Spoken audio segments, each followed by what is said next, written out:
I want to start off this episode a little bit differently, and that is by responding to this comment right here. Now, first and foremost, I don't view this as an attack, nor am I in response attacking Brandon or anybody else who thumbs up this comment. But I will say, in terms of what this series is and how much longer it's going to last, both this and the Hurricane series will be ongoing until the middle of July is pretty much the target. If you'll notice over the past couple of years, I pretty much, for the most part, sometimes it doesn't always stick to it, but I pretty much have everything scheduled out in terms of the time of year I want a series to stop and end, so I can lead, pretty seamlessly into the beginning of a new game. Now, if someone has lost interest in this series, hey, in a way, I get it. We're approaching 10 years with no success. It has taken a while, even if those first few years, of course, go by pretty quickly. Not to mention, this series started with a loyalty system that eventually I had to break, and I'm not going to say I was sad to have to break that, but I ended up having to break that because of the whole cap situation when we got rid of Line A and other people. So yeah, the series has changed a lot. We haven't had much success, but I view this as almost the second half of this series. Last episode, it was essentially the beginning of a brand new start. While we're not exactly starting from scratch, and we do have a relatively strong squad here, obviously, to see Capo Caco go, and of course the controversy that this series started on was with Capo Caco somehow going to Tampa first rather than Jack Hughes. Mikko Rantanen is gone, who was one of our best players. Simon Taival is gone. There are, of course, very few holdovers from that initial bout of players that we were building around. It's really now Ludman and Lambert's team at this point. So I get it if someone's lost interest in a series that has gone, and let's see, this is episode, let me check really quickly. This is episode 33. So I get it. We are certainly getting to the back end of this run, but the series isn't stopping right now. And I know some people saying like, oh, well, if you do another Draft of Glory, then why would you wait? Well, obviously I'm waiting for, and I'm going to start the sim on this, by the way. Just let me do that really quickly. But when it comes to obviously why I'm waiting until the middle of until the middle of next month, until the middle of July, it's so that, and did I update the scouts? I didn't. Fun, so we can do that instead really quickly. Although, granted, they're all League of Scouts anyway. So, the main reason, of course, why I'm waiting is to update rosters. Obviously, we're not really going to know, you know who I am at this point. You know how I am. I like updated rosters. It's kind of my thing, right? It's kind of my thing.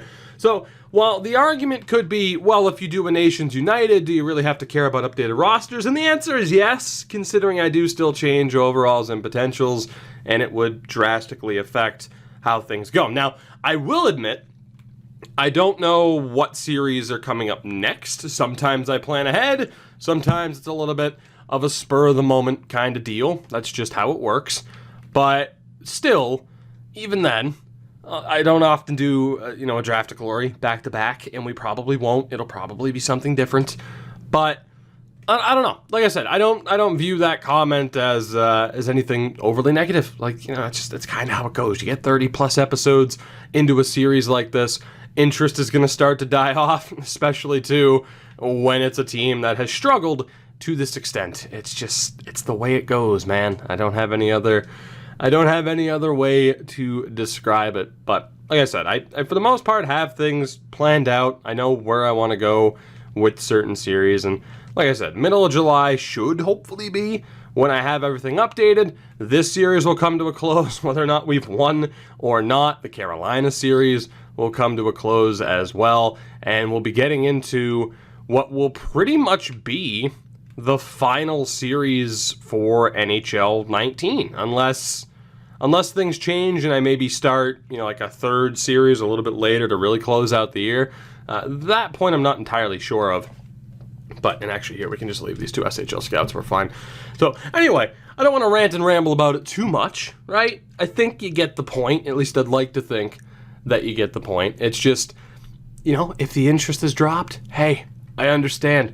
And again, Draft of Glory as a series is going nowhere. And whether or not the next one happens on NHL 19 or NHL 20, whether or not it's arguably the most popular request that hasn't been done yet, that being Russia, or we go back to the original series concept, which was Nations United, of course, not using Americans, Canadians, Swedes, Finns, or Russians to build a team, and which, by the way, that idea is even more likely to succeed now than it was then, because, of course, you see way more nationalities in the draft way more frequently. The thought of a Norwegian player going in the top 5 when we did that original run, that was unheard of, just about. So, things have certainly changed as far as that is concerned.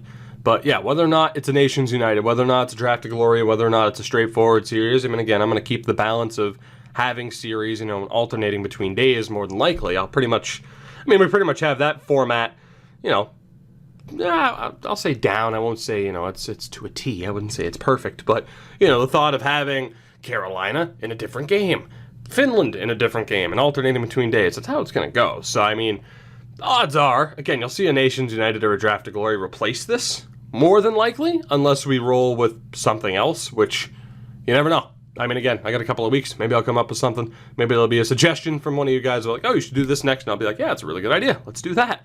You never quite know. But as far as this series is concerned, and obviously this is a very big season for us right here after all of those changes to see where this team stands, whether or not we're going to have any luck in the draft is a major, major point for us. Apparently it's going to be a good draft, but time will tell. A good draft for everybody else doesn't necessarily mean a good draft for us. But we'll see how this year goes, and while it is a little bit of a change, and obviously when we just go out and get a ton of players from other teams and we didn't draft them, we don't actively see them develop, it's kind of weird to be like, yes, our team, but this is our team now.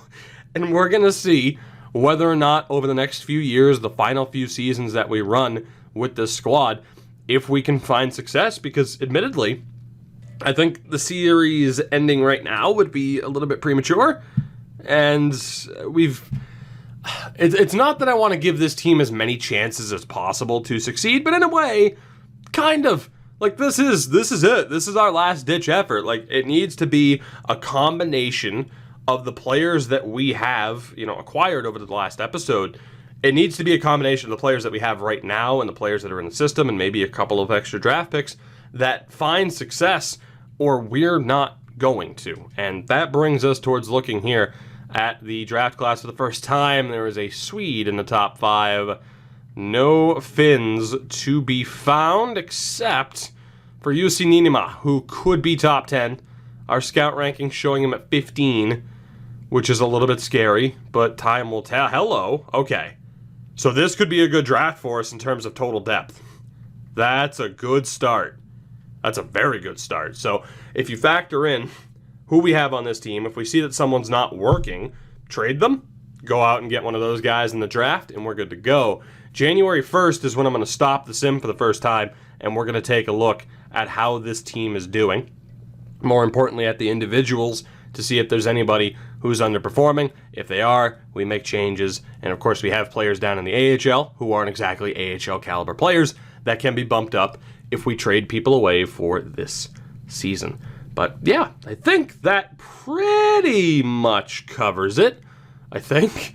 Obviously a little bit of not a rant, because I normally describe rants as being a little bit angry and I have a point to prove, but just to show you my thoughts on what the series is, where the series is going, how I view, how I want things to play out over the next couple of weeks, and as we head towards NHL 20. Now, as of January 1st, we're at 22-13-2, which is probably a little bit better than I expected. We are in second place in the division behind the Islanders. Tommy Ludman is leading this team in points, over 1 point a game. So let's take a look at everybody else. So again, Ludman, we know, is doing well. Brad Lambert is doing well. Not bad. 33 points in 37 games. Not quite killing it, but that's okay. And Tommy Kiprusoff is actually who I put on the top line solely for his offensive awareness. And it's kind of sort of worked out. I mean, 32 points in 37 games, not bad. Obviously, he doesn't have the best puck skills category, doesn't have the best shooting category, and I said he'd probably be like an ideal third liner. But right now, you know, he's hanging in there on the top line. We go to Ville Norrinen. Holy shit. Really? Only one goal with that shooting category. I mean, 23 points. That's not bad, but the reverse Brandon Peary, apparently. Again, he's a very well-rounded player, as a lot of these guys are. Mika Jokinen has 20 goals already this season.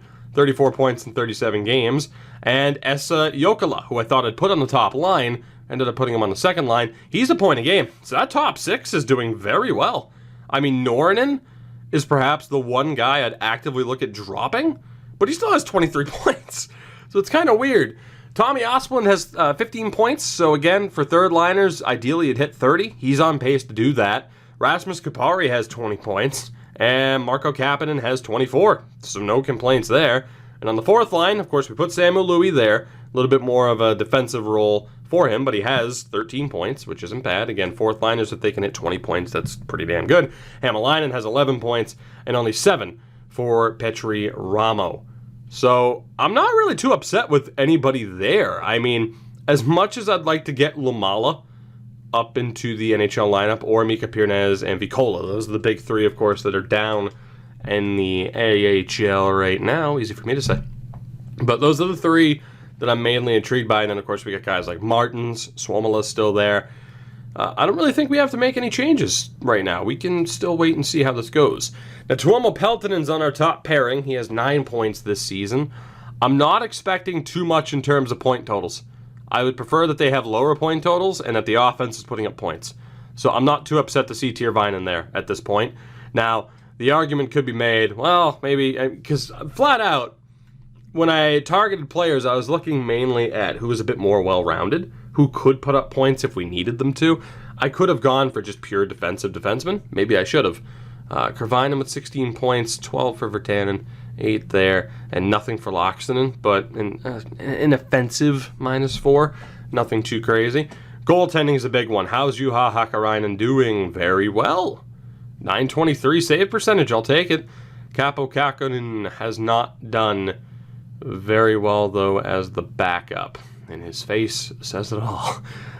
Worst comes to worse, we have Evelainen or Husso, but neither are really tearing it up at the AHL level. So for now, again, I think we're good. Let's keep going. We know that there's really not too much to do at the trade deadline in terms of buying. It would be more selling if we were to do anything. And I mean, we'll be simming the entire season in this episode, no doubt about it. Maybe, I mean, I'd like to think we're going to be a playoff team. You never know. With the franchise mode of mine, we could easily crash and burn, and it would not be at all surprising. So we'll see how this next month goes, really the next 2 months, and we'll see what we're dealing with in terms of our record and point totals to see if anybody is going to be on the way out, which could be the case. So let's see. As I mean, we're doing okay too. The AHL team, for that matter, despite the fact that it's, not exactly the greatest version of that team we've ever had, also looking pretty good. So again, I'm feeling good about this team right now. Whether or not we make the playoffs, I mean, again, like I said, I'd like to think that we would, but whether or not we make the playoffs or not, we can afford to take a season or two to try and really work out who we want to be on this team, who the players are that are going to be leading us to success moving forward. Now, we are down in the third place in the division, but we're still in a pretty damn good spot to the point where I'm good with who we have. Let's just sim to the beginning of to the beginning of the month, because the trade deadline's on the 2nd. Hell, we can sim right to March 2nd, deadline day, and see what we're dealing with. See what the situation is. And hopefully we can snap this losing streak sometime soon. Although it is kind of that familiar indecisiveness that we've hit in other series where it's like, okay, losing, yeah, it kind of sucks. But if we lose, at least we can see who we want to get rid of, go out and get some draft picks, especially because this is a deeper draft. Now, if it wasn't a deeper draft and we were losing, then it's a problem. A very, very big problem. But I wouldn't necessarily be against a wild card appearance, even if we get bounced fairly early on. But we'll have to wait and see. There's still a lot of hockey to be played. We're still 2 weeks out from the draft, looking for our 30th win of the season. Vinny Trocheck is on waivers. Sorry, Vinny. You are not finished unless something changed. Unless something changed. Did we get our 30th win of the year against Winnipeg? This is taking forever. We did not. We did not beat Winnipeg. Did we beat Dallas? We did. So there we go. 30 wins, 30, 23, and 5. Can we beat Ottawa? We only have 4 games left before deadline day. We lose to the Sens 6-4. Couple of high-scoring games. 6 goals from Toronto, 7 from Vegas, 6 from Nashville, 6 from Ottawa. I wonder if goaltending is an issue. It certainly seems like it could be. Maybe even defense, of course, missing. Some of the people that we have, or that we had, could be a pretty big factor. But we'll see what happens here against the Blues. We're a 500 team now, 1 game under 500 technically. And a loss to Columbus could put us into selling mode. We beat the Blue Jackets. 1 game left before the deadline against Edmonton. And we'll see where we stand on the 2nd in terms of where we are in the standings and what our approach is going to be. We beat Edmonton, so 32, 26, and 5. Not as good of a record as it looked like it could have been at this point. We are currently in a playoff spot. A very nice 69 points. However, there is a lot of competition. Boston, Florida, and Tampa hot on our heels as we are the 8th seed. So let's take a look one more time at the team. And main thing here, Hakarainen's dropped off a little bit. Kakanen's turned it around. I mean, I think we're good. We're good with Hakarainen. He's still the guy for us. On the forward side of things, Tommy Ludman. Again, it's his team. Over a point a game. Beautiful. Brad Lambert, 63 points. Beautiful. And Tommy Kiprasov, in fairness, 55 points for him. I didn't think he'd do that well because of the offensive awareness. Now, the argument could be, is he being carried to that, and what happens if we put someone like Jokela on the top line, which is a decent discussion. I mean, Jokela is on the top power play unit at the very least, so he does get to play with Lambert and Ludman quite frequently. Ville Ornan, I don't understand it because he has a good shot, but 2 goals, 26 assists, that is going to take him out of the top 6. You have Mika Jokinen, 47 points, but 27 goals, and Esa Jokinen on 56 points in 63 games. So the one change right now is Norrinen. It's just he's not putting up enough points as a playmaker. So will it be Tommy Osplund, who has 24 points, Rasmus Kapari, who has 30, or Marco Kapanen? I think we have our answer. Marco Kapanen is going to get a chance on a higher line. Samuel Louis still doing relatively well. Again, we're playing him out of his role. He really is more of a skill guy. But still, 17 points isn't terrible. 17 for Hämäläinen. And Ramo. He has the offensive awareness. He has the shot accuracy. Obviously, he's not overly physical, but he's decent defensively. I mean, I think we need to... We could either try him out as a sniper because of the accuracy, or you try him out as a third-line two-way. It's one or the other. So we need to see what we have with him. We know that Norrinen isn't exactly ready for prime time in the top 6. So we're going to see if Ramo's ready for third-line time and if he can turn that around. If he can't, he's gone. And he'll be one of the guys that gets traded to make room. He won't be traded now, but he has until the rest of the season to really turn things on here. So in terms of this team, again, Kapanen is now in the top 6, and we're going to make him a little bit more aggressive. The problem is right now we're due to have 3 snipers on that line. I wonder if we bump down Kipper. We know Kipper can deliver, but I do wonder. Let's see here. Who's the best centers? Jokinen only has a 74 for face-offs. I'm surprised I put him at center. Jokela at an 82. Lambert at an 81. The problem is I think I kind of want... You know what? Screw it. Marco Kapanen is going to get a huge opportunity. A gigantic opportunity. He's going straight to the top line. And the center on this line from now on will be Jokela. So Marco Kapanen gets a tremendous opportunity. We're actually going to put Ludman on the other wing here. But that'll be the setup for the top 6. We need to wait and see what Petri Ramo can do. So Norinen, due to no real fault of his own, is going to be down on that 4th line, but he's there with Samu Louis, who can put up points. But right now, the big, God, what am I thinking of? I just completely blanked. The big experiment. How did I blank on the word experiment, or experiment, depending on how you want to pronounce it, is seeing what we have with Petri Ramo. And if he's not good to go, again, down in the AHL, it's Vikola, Pirnez, or Lamala. And maybe even Joakim Martins, who's starting to look like he might finally turn it around. And that top line has enjoyed some good success at the AHL level this season. And then on the defensive side of things, and to be honest, I might change some things up. To be honest, I probably will, but I'll jump cut for that. Defensively, Tuomo Peltonen's a big penalty minute guy. 86 penalty minutes, despite 87 discipline. He and Tiervainen aren't exactly a deadly top pairing in terms of plus-minus. Kervainen and Virtanen are a little bit better. And we need to break up that 3rd pair. So, Loxinen was already a little bit of a problem before we started in this episode. So, yeah, or at least earlier on in this episode. So I think what we're going to do is drop down Tiervainen, put him with Lintoniemi, who actually has a harder shot. It's less accurate. And then that top pairing is going to be Peltonen and Pasi Tiervainen. So the Tiervainens switch places. And again, goaltending-wise, we're pretty much good. I don't think we need to make any changes there. So quickly, I'll make a jump cut so that we can switch some players around. That way I can go best lines, and the 4-on-4 lines are good to go. All right, we are good to go. The lineup is set. We do have one trade that I want to explore, just in case he has a little bit of value.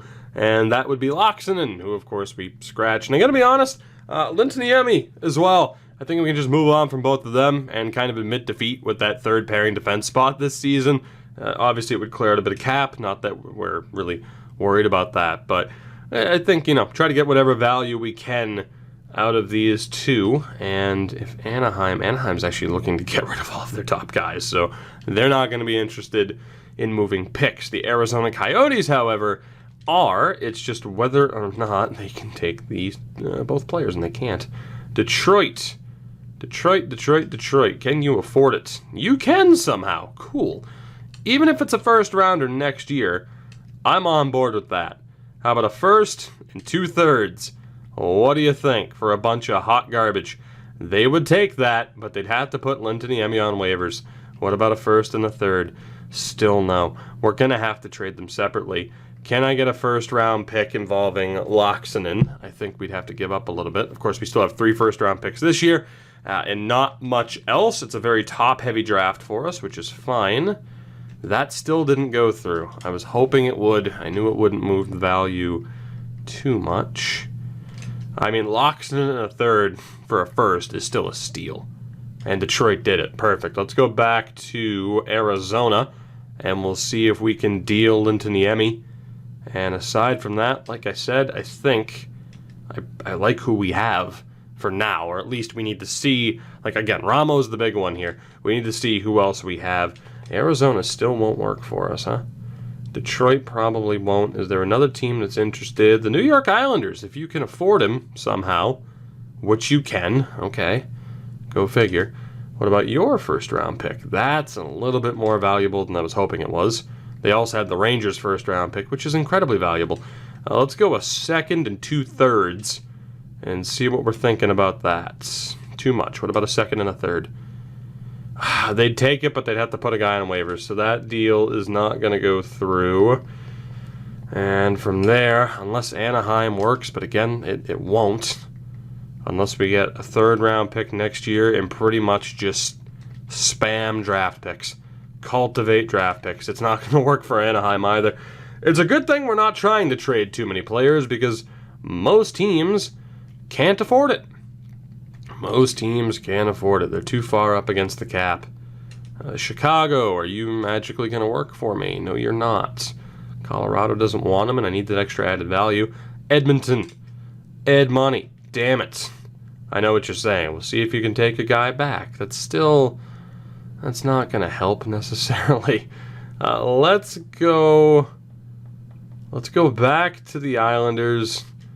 I'll retain salary on him, which I know some of you have just been screaming for me to do that this entire time. And we'll see if we can trade him to the Islanders now. And hopefully that works. First round pick's going to be way too much, though.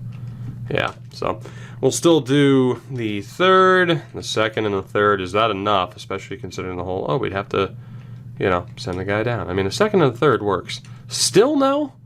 Still no for a second and a third? What if I take out the third and just add garbage? I'll take a second rounder for him. Son of a bitch.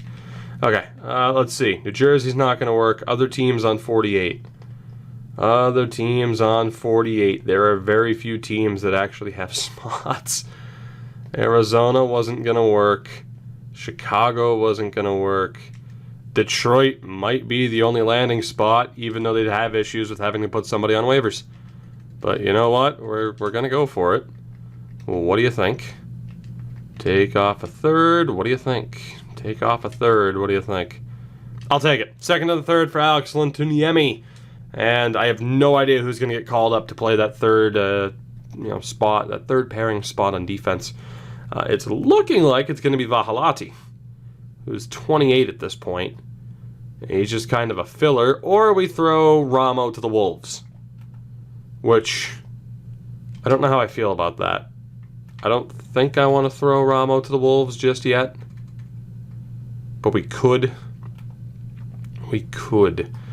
Vahalati. I mean, Ramo's killing it, though, in the AHL. You know what? That's such a tough call. Let's throw Ramo to the Wolves.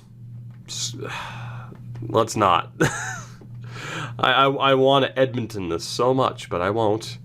I won't. Sorry, Oilers fans, but you know how it is. So the top guy, I mean, it's either going to be Toskala or Vahalati, and I like Toskala because he doesn't take as many penalties. So, Toskala, congratulations.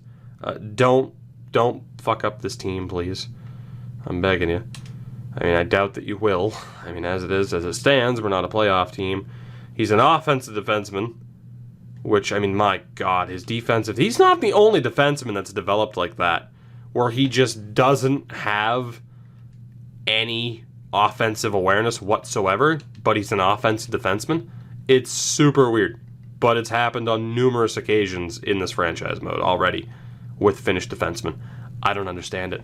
That is the team moving forward. No trades. The question is whether or not we are preparing for the playoffs or whether or not we are preparing for a draft. Let's see what happens. But those two trades, the only two I want to make. We're going to give certain people time to turn it around, give you a full season, see what you can do, and decide who stays and who goes from there, because there are, as we have seen, some good prospects in this upcoming draft. And obviously, whoever we don't want is who we will be using to go out and trade up to get those players if we can. I hope it works out. But time will tell. I mean, obviously, too, whether or not we're able to trade up at the draft is solely dependent on whether or not other teams want to move the picks. If they don't want to move the picks, we're risking not being able to outright trade for somebody. But we will double check how that goes down, or at least how we'll cross that bridge when we come to it. We'll double check the draft rankings a little bit closer to the draft, because for now, I can't really say I care, because I'm very much focused on our team, and our team is doing pretty well overall. It hasn't been a spotless month. We've had some issues, but we get to April 1st with 42 wins in the win column, which is pretty damn good for a team that was listed as a rebuilder. We are currently in the top wildcard spot and within striking distance of the Washington Capitals with 5 games to go, very much within striking distance of the New Jersey Devils. Now, there will not be another wildcard team from the Metro. It's down to the Atlantic, and right now, Boston's still there, and Florida's still there. We have teams that are very much still in the mix. It's going to come down to how these final 5 games go for us.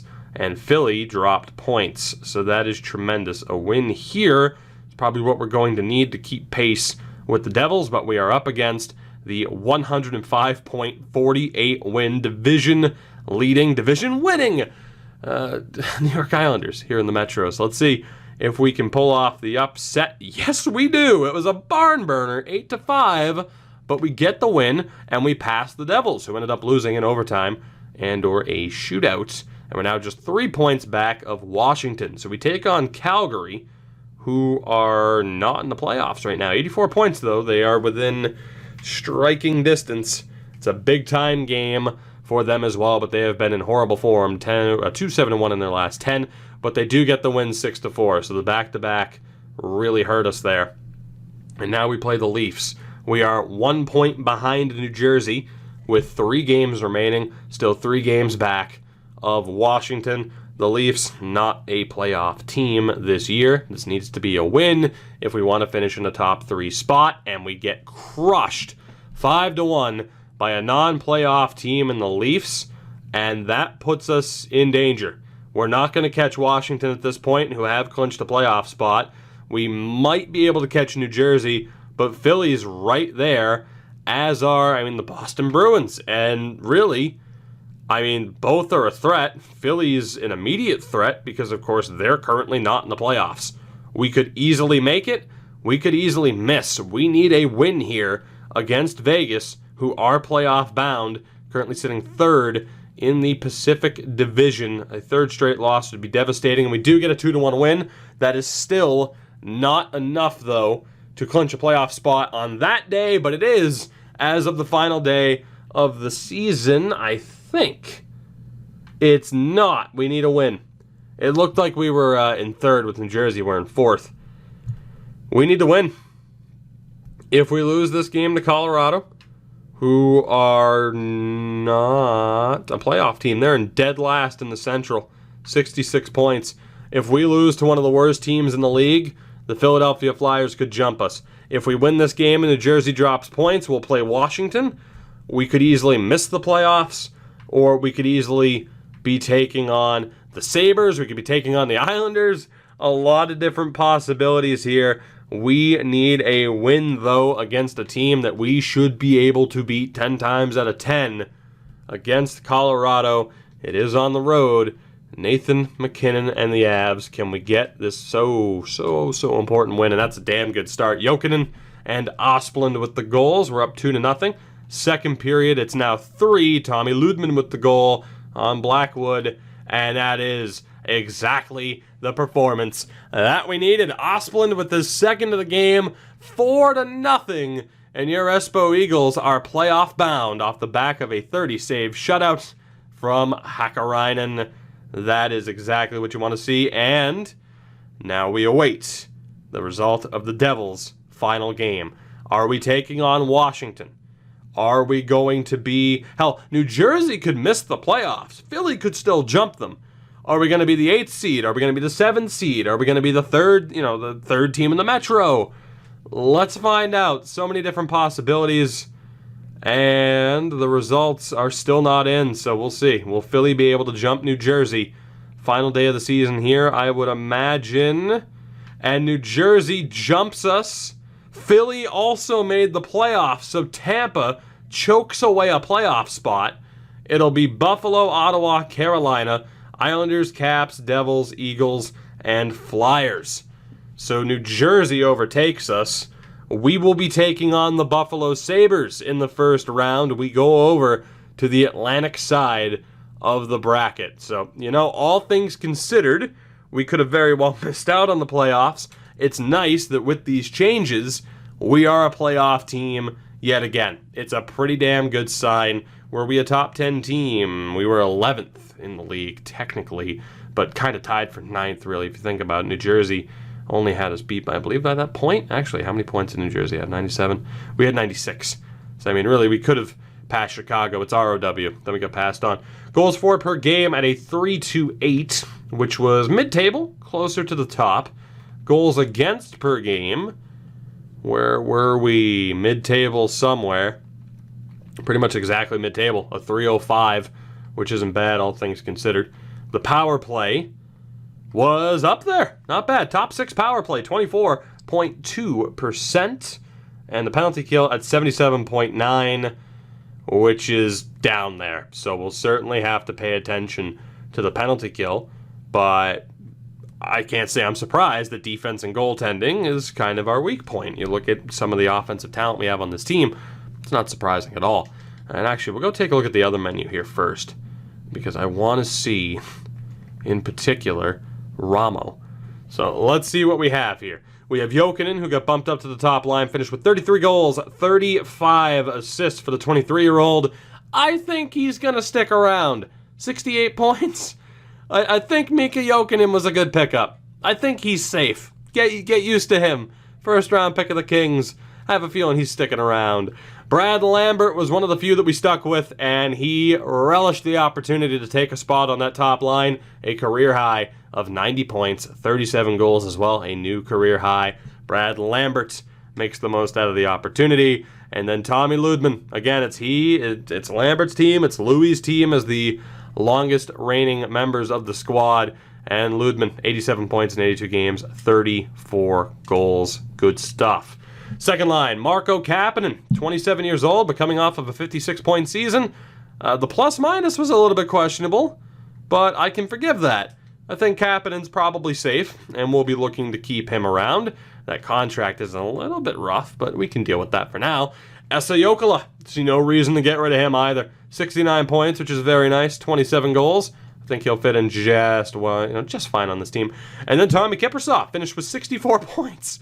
He had a 71-point season 2 years ago, but a damn good season for Tommy Kiprusoff. Never would have expected that. We go to the third line. Tommy Osplin, 38 points. I'm fine with that. He spent the entire season on the third line, if I'm not mistaken. So very happy with those numbers, and I would assume he could do even better in the top 6 if need be.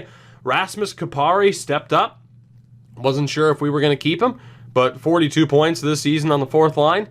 Good stuff overall. And then Petri Ramo, 22 points. I think he's out. I mean, he didn't exactly pick up the pace, right? He had 5 goals, 7 assists. So from the deadline onward, he scored 1 goal. He put up 10 points. So how many games did Ramo play is the question, and is that a good enough pace? Is that a good enough pace to save him? Do we have confidence that he's the guy, or do we move on from him and use his value to the most that we can? So, I mean, let's see. Post-deadline, he played 8, 9, 10, 11, 12, 13, 14, 15, 16, 17, 18, 19 games. 10 points in 19 games on the third line. That might be enough to save him. That might be. Maybe just, the fourth line, he just wasn't getting the time he needed. I think the playoffs are going to be a big deciding factor here for Ramo. But when you factor in who's in that top 6, the fact that Norinen should probably at least be on the third line, I gotta be honest, I don't know if we've seen enough from Ramo. So he's the one to watch right now as far as whether or not we look to keep him moving forward. Louis finished with 30 points on the fourth line because Samuel Louis is the man, and he deserves better in terms of a top 9 role. Timo Hämäläinen did everything we could have asked for him to do. I mean, great point total for a fourth liner, and then again, Norinen was fine. The only guy that I'm really concerned about is Ramo. But then it opens up room for the question of, do we want guys of this caliber on the fourth line? Probably not, but hey, it was enough to get us to the playoffs. Defensively, Peltonen, 101 penalty minutes, really hurts. 19 points and an even rating. It's not great, but obviously, I mean, I don't expect him to be able to backstop us to really lead the way defensively and be a number 1 defenseman. So, it's okay. Pasi Tyrväinen was not okay. He just wasn't. He can't put up the points that we need him to put up because of the lack of offensive awareness, and the defensive awareness is really hitting him hard. So, I think Pasi Tyrväinen's probably looking at being done. However, Kurvainen and Virtanen were great, and they're staying. Tommy Tyrväinen finished with 15 assists and a +6. he played pretty damn well with Marco Toscala. So I can't really say I'm upset about having called up Toscala. I think he did very well. The question over whether or not, and again, Ramo's going to take that spot that Tyrväinen has, for sure, heading into next season. But the argument could be there for calling up Pasi Vahalati. I mean, from an offensive standpoint, it's not great, and he's also not a great skater. Renanen could also be bumped up. He's a little bit more, let's say a little bit more balanced. And then Markus Niemelainen is just a pure shutdown defenseman. We could go with one of those three, or we could turn the keys over to Ramo and say, hey, playoff time, let's go, because you're going to be on this club next year anyway.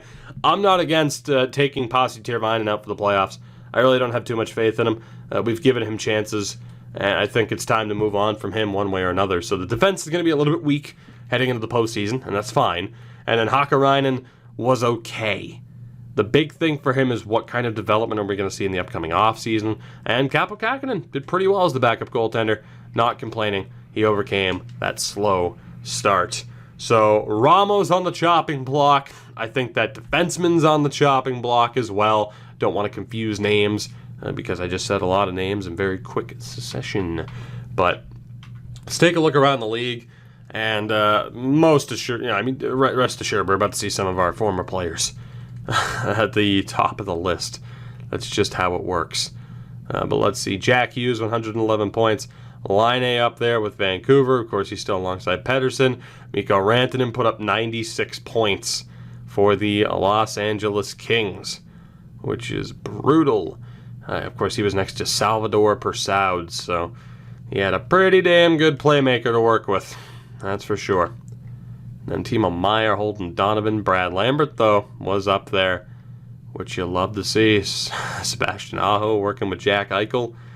And then Tommy Verkunen, who we also didn't look to get. I think he was alongside Rantanen on that top line there. But not too far off the pace, Tommy Ludman. So I will take it. Defensively, the main thing I was worried about was to see whether or not any of the guys who struggled to put up points for us magically started putting up points for other teams. And that does not appear to be the case. I have yet to see a Finn, I believe. And there's Olli Juolevi, 35 points, which isn't surprising for him. I mean, it's a little bit more than we were accustomed to seeing from him. But, I mean, again, you could argue with having Olli Juolevi be on this team be exactly what we needed. And I got to be honest, from like a defensive shutdown capacity, yeah, probably. But I don't know. It's a tough call. We could try to look to reacquire him. I mean, his contract isn't ending anytime soon, but we could try to look to reacquire him. But obviously, this upcoming draft is looking so good that it might just be for the best to move on. But obviously, the defensive options that we have right now aren't great at all.